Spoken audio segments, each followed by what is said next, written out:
Hi, welcome to 3D Animation Ignia. Today we are going to look at basics of camera, light, shader and texture. Okay, let's start. So in the previous basic video we saw that these are the viewports, the top, front, side and perspective. And to operate the perspective, you need to press hold the Alt to the keyboard and left mouse button so that you can turn around the camera. And if you want to pan it, you should use the same Alt in the keyboard, press hold it and then middle mouse button to pan it like this. So this panning works here also. Only thing, this orbiting won't work here because these three viewports are two-dimensional. This is three-dimensional. So, and we saw this is Toolbox, which has translation, rotation and scaling icons. If I create an object, you can see it is the translation icon is on, so you will see the translation icon here too.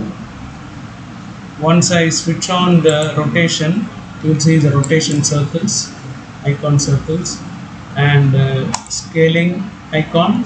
You will see the scaling icon here too. So you can just try this and use these transformations and try to operate it.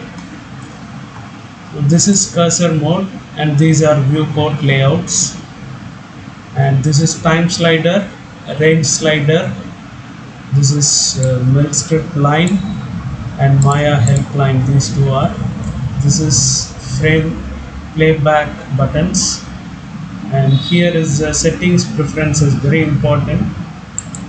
This last icon is settings preferences, where you find these time sliders. You can switch on, switch off the range slider and switch on. And this is called shelf also, you can switch off and switch on.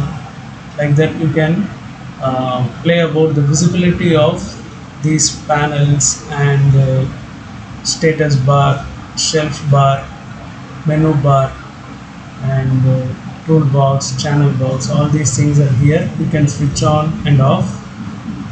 And other things are like, this is the scale of the Maya scene what you have. Now it is in centimeter. Generally we use centimeter or foot, so we can use centimeter in this case. And the next thing is time slider. The time slider, we have to set the frames per second. Here by default it is 24 frames per second, which is theatrical movies frames per second.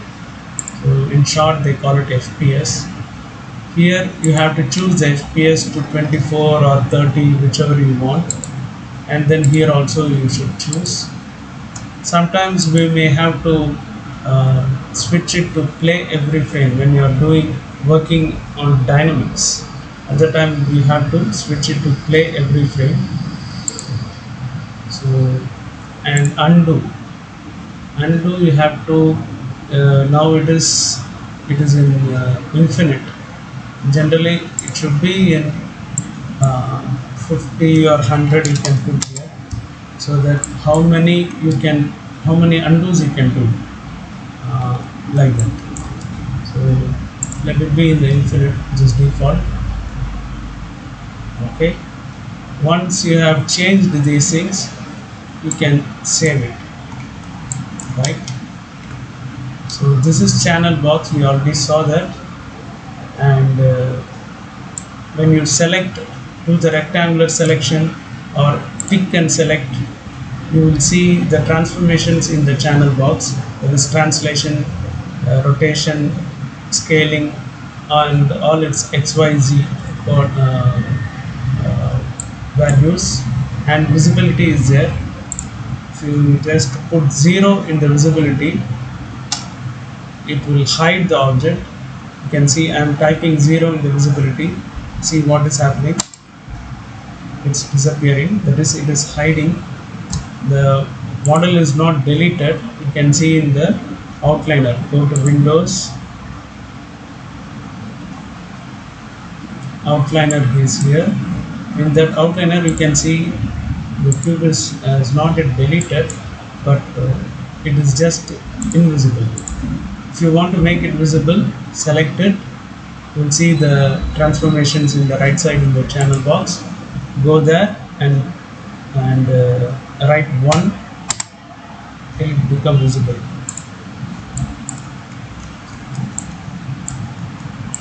So now let's set the camera.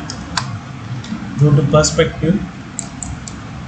That is just by pressing, without holding, just pressing, you will you will maximize the viewport wherever your cursor is. If I am keeping the cursor here in the top view and press space bar without holding it, you can see the top view is being maximized. So like that for other views also you can do. Now I want to maximize the perspective view, so let's do it. Now I want to create a plane. Go to create polygon primitives plane. You are seeing that it is any object you take it from create nerves primitives or polygon primitives, it comes in right in the middle, that is world center. From there you have to scale it or move it wherever you want or rotate it, and all its values will be 0 0 0 0 0 0 in translation and rotations. Only in the scaling it will be 1 by default. You can see it. See, this is how it was, and its values are 1. So I want to scale it up, so I am scaling here. I am using the scale, that is translation, rotation, scaling icon here. I am pressing on it, and to scale it uniformly, unlike in the X or in the Z or in the Y, for plane it Y over. So I want to do it uniform. So for that what I am doing, I am picking the center of the scaling icon and doing it. So you can see it is scaling up. Right here I will type 7. Okay. Now keep the cube on the plane.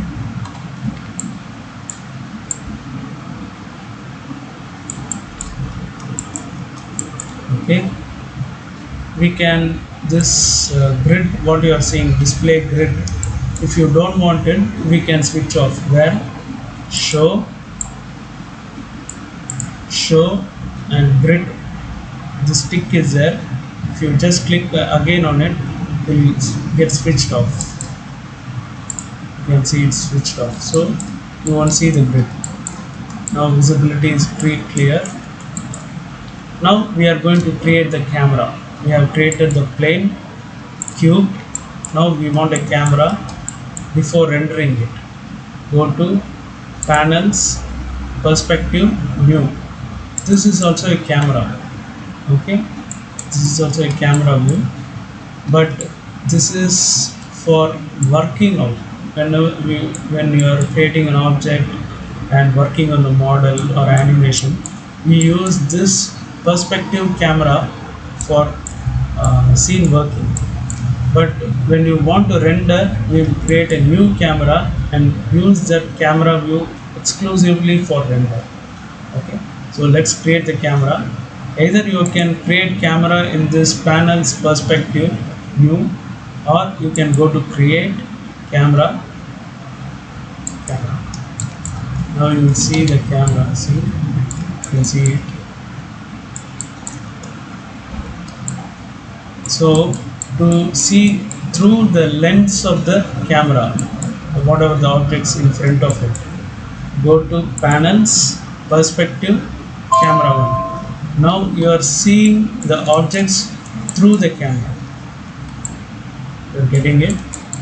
So now we can change it as cam. That is enough. Now go to its attribute. Anything you have, any element you have created in the Maya scene, it will have its own attribute, its properties, in other words. So select the plane, you can see its transformations, and if you press Ctrl A in the keyboard, you will see its attribute. This is called attribute editor, or in other words, properties. So in the properties, you will see many subtabs are there. In that,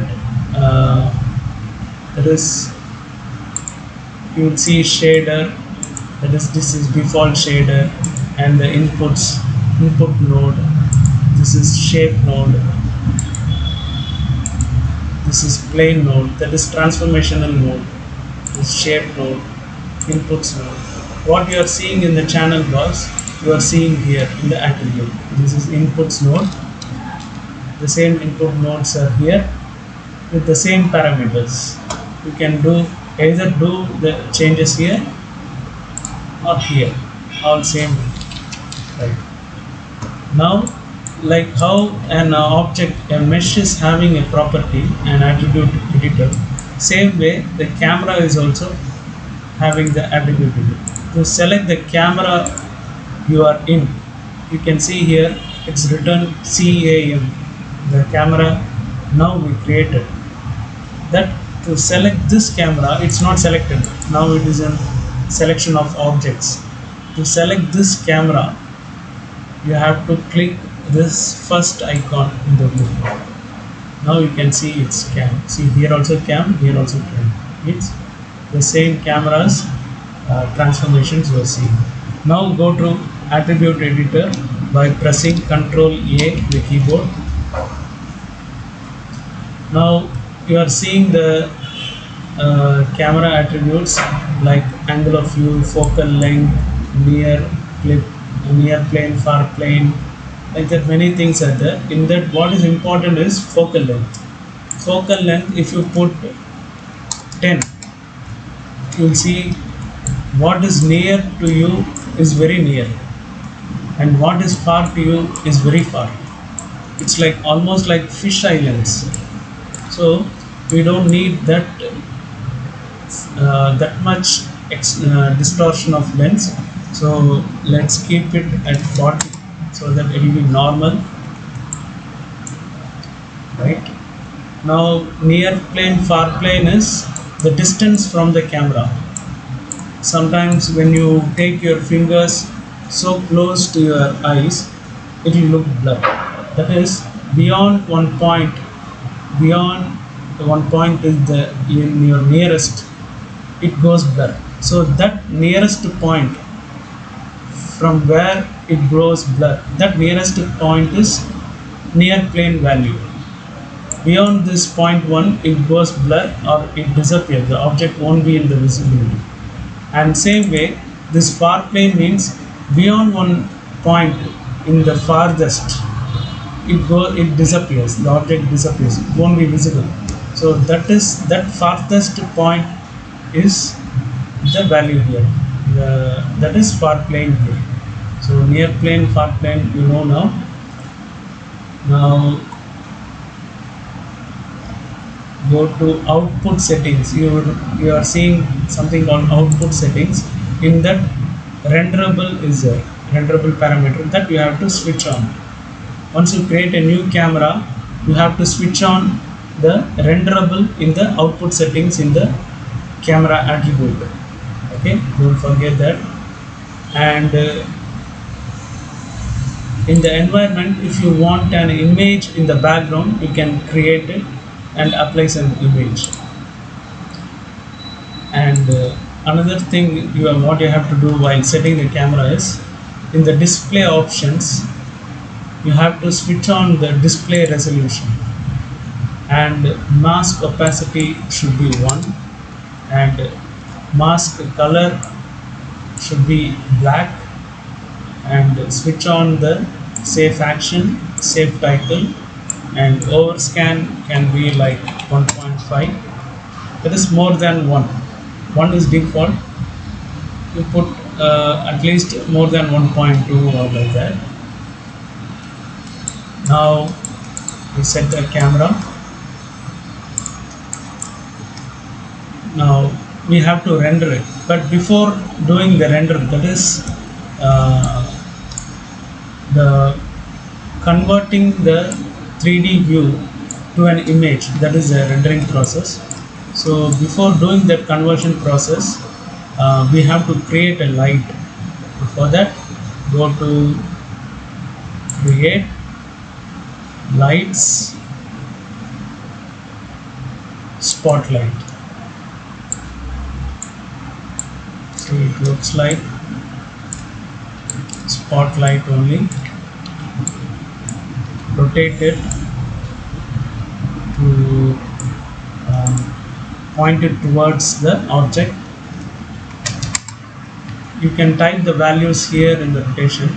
That is, once you do it here like this, adjust, and you know which axis it is, then you can type it here to -90 or whatever, and keep it here. If you want, you can scale the light. See, I'm scaling the light. I'm pressing here and doing the uniform scaling, right? Now you want to see how this lighting is done. So for that, the fourth mode is wireframe mode, where you won't see any shade or light or texture, anything. So fourth number in the keyboard is only for wireframe, to view the wireframe. And you press 5, you will see the shade mode. Okay, you press 6 if you had applied any texture for the object, which we will do it later. You will see the texture here in the, when you press the 6 in the keyboard, you will see the texture. So when you press the 4, you are in wireframe mode. When you press 5, you are in shade mode, and when you press 6, you are in texture mode, and when you press 7, you are in light mode. See, you can see the light. Now go to light attribute. That is, I told you that camera has its own properties. You can see that you can change it, and the mesh has also property, that is attribute. You can see it and change it. Same way, light also having attribute properties. So in the light attribute, you can see type of light is spotlight, and color. You can choose the color, which one, what color, whatever color you want. I am choosing blue color and see, I want to see how it is. See, it's showing the blue color. And I want yellow color. You can see the yellow color, red color, all colors you can choose. And this one, how to change the colors, you have to know. H stands for hue, HUE, and S stands for saturation, V stands for value. So in the H, it's a color palette. So you can choose a color here. Once you have chosen the color, you have to come down to saturation. You have to decide whether you want intense color or light, mild color. So that we have to choose here. Concentration of the color, basically. Then you have to choose the value. Value means whether color should be dark blue or bright blue. That we have to choose. So I am choosing this color only. Right. Now, what is the next is cone angle. If I increase the cone angle, you are seeing what is happening here. So you can increase the cone angle, but in this case I want to keep it like this only.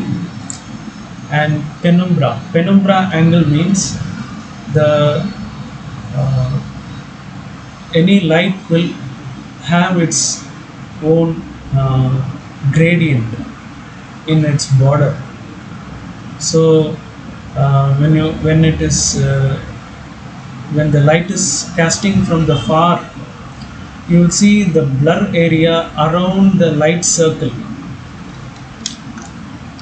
Here, around the light circle more, when the light is very far.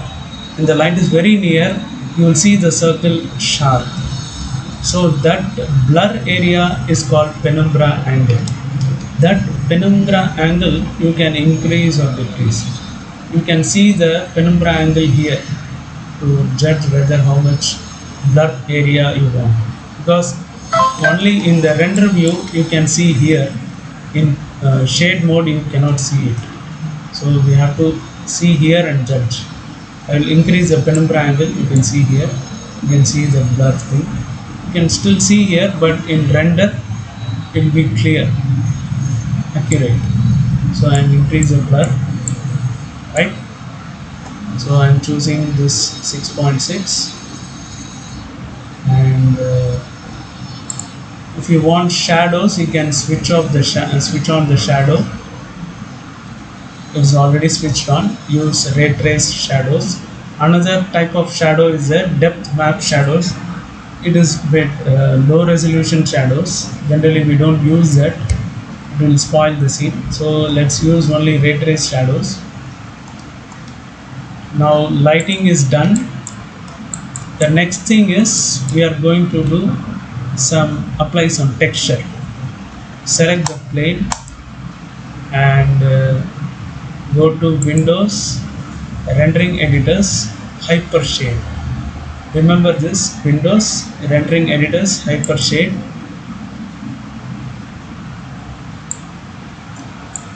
There you can see in the Hypershade window, two parts are there.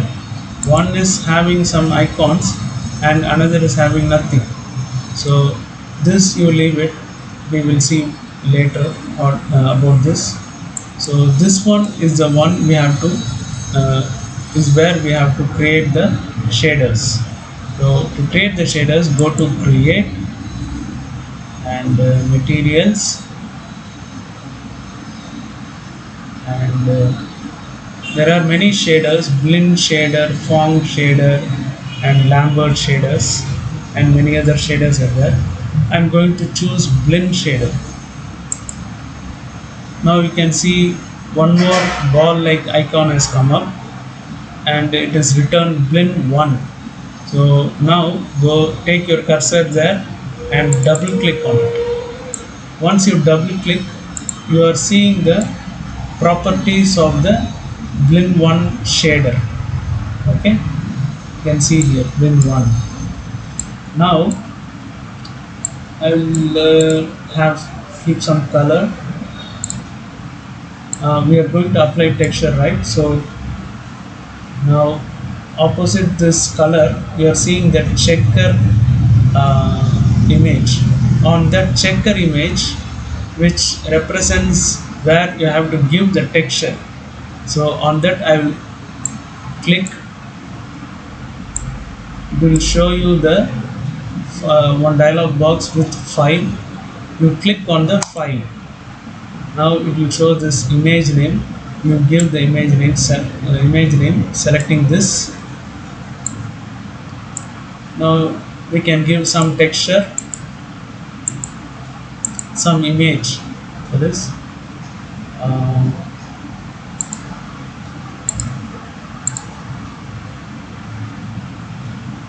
Okay, this I am going to give.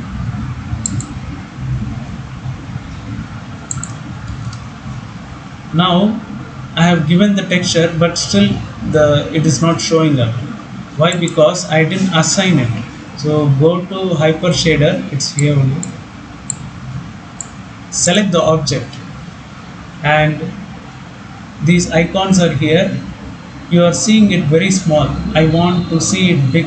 So for that, what I will do, in the Hyper Shader window, you are seeing some 4 icons are there. That is circle, small circle, big circle, bigger, and even more bigger. This is the biggest. So I'm choosing the bigger one. It will be visible like this, so that we can see it. Now I have selected the object. Take your cursor to the icon, shader icon, blend 1, and right click on it. Assign material to selection. One option is there, that you click. With the right click only you should click. Right. You are seeing it. the texture is being applied, though not correctly, but still it has stretching, but still you can see the texture has happened. Now what I'm going to do is I will go to, these are called modules I told you in the basic video: modeling, rigging, animation, effects, rendering. Go to rendering module and go to render and render current frame. Remember this, in the rendering module, render, under render menu, go to render current frame.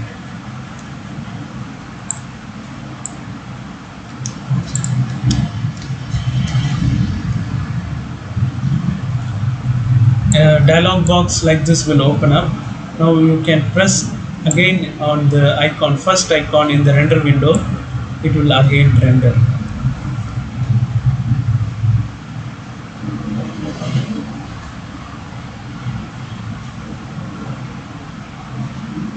It's not rendering. Why? Because we have to set render settings. Where is render settings is? Go to render settings. Here you are seeing Arnold renderer. We are actually using Maya software renderer. There are two renderers and many renderers are there, rendering engines are there. One is Arnold render, another is mental ray renderer, and the basic one is Maya software renderer. This Maya software renderer is Maya's own proprietary render engine. Okay, this Arnold renderer and mental ray are all third-party render engines. So now we are going to use the Maya proprietary render engine, which is Maya software renderer. Select, just click on it, you will see all the renderers. You select Maya software renderer. Now you go to maximize this, and you can see the file name you can give. That is, I will give it the basic. Image name you can determine JPEG or PNG or TGA, and many things are there like that. So I will choose JPEG for now. For production you should use either TGA or any other higher image formats which is equal to TGA or more than TGA. So for now we are using JPEG. This is that image file format, name and frames and extension. We are not doing animation. Only when we are doing animation, this basic dot first frame to 13th frame or 30th frame or 100th frame, those sequence number of series of images are needed. Now we are doing only still life, so we don't need number of frames. We need only single frame. Let's choose single frame, and here you remember in the camera attribute editor, that is properties, we set the renderable switched on. We switched on the renderable icon, so it's here renderable camera is on, in that camera is visible.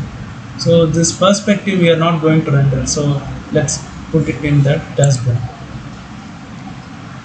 This is the size of the image. You switch on this one and just type 500. You can see the Y, this is X, width is X and height is Y.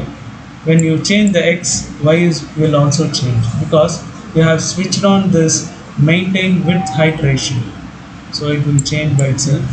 Let me put the image size to 1000, that is 1K,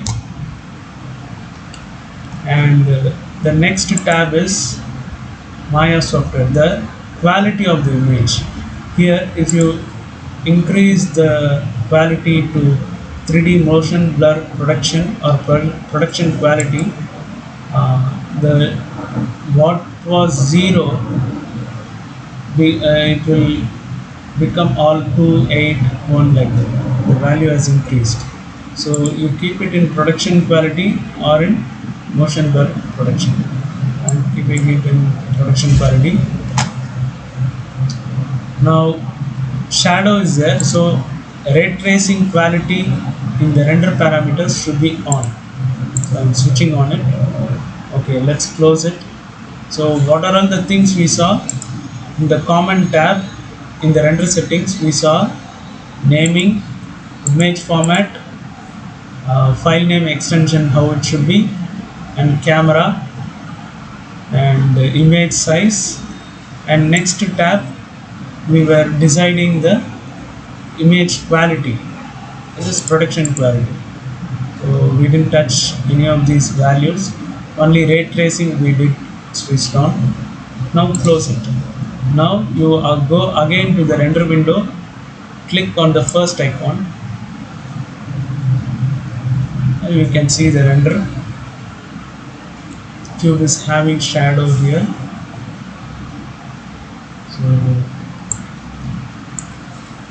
So you have seen camera, lighting, shader, and texture also. Now rendering also we have seen. So in the next video we will see what is keyframing animation and graph editor, dope sheet and all. Okay guys, that's it for today. You can visit my website 3danimationyagnya.com to know about online classes and videos. Please subscribe my channel to see more videos on Maya software. Thanks for being with me. Cheers.